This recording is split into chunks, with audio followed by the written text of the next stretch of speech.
काय पोलिसांनी तुमची तक्रार घेण्यास नकार दिली आहे का? कारण काय तर म्हणे ही घटना आमच्या हद्दीत घडलेली नाहीये. तुमच्यासोबत असं कधी घडलं असेल तर आजचा हा व्हिडिओ फक्त तुमच्यासाठी. चला तर आज आपण बघूया 0 FIR. हॅलो, आय एम श्रेष्ठ सोलंकी, जुना क्लर्क इन डिस्ट्रिक्ट. मित्रांनो, गुन्हा कोणत्याही ठिकाणी घडलेला असो, आपण तिथल्या जवळपासच्या कोणत्याही पोलीस स्टेशनला तक्रार नोंदवू शकतो आणि त्या पोलीस स्टेशनला सुद्धा ती तक्रार नोंदवून घ्यावीच लागते. अशा तक्रारला कोणताही नंबर न देता 0 हा नंबर दिला जातो आणि म्हणूनच त्याला 0 FIR म्हणतात. याचा सर्वात मोठा फायदा असा की पुरावे नष्ट होण्यापूर्वीच तपास सुरू होतो आणि पोलीस स्टेशन स्वतः ती FIR संबंधित हद्दीतील पोलीस स्टेशनकडे ती तक्रार ट्रान्सफर करते. कोणत्याही हद्दीचं किंवा सीमेचं कारण देऊन पोलीस तुमची तक्रार नाकारू शकत नाही, कारण तसं करणं हा देखील एक कायद्याने गुन्हा आहे.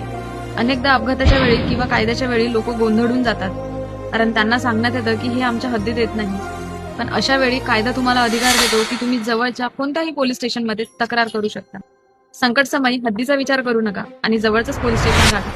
अशीच माहिती रोज मिळवण्यासाठी फॉलो करायला विसरू नका आणि उद्या भेटूया एका नवीन कायद्यासह. जय हिंद.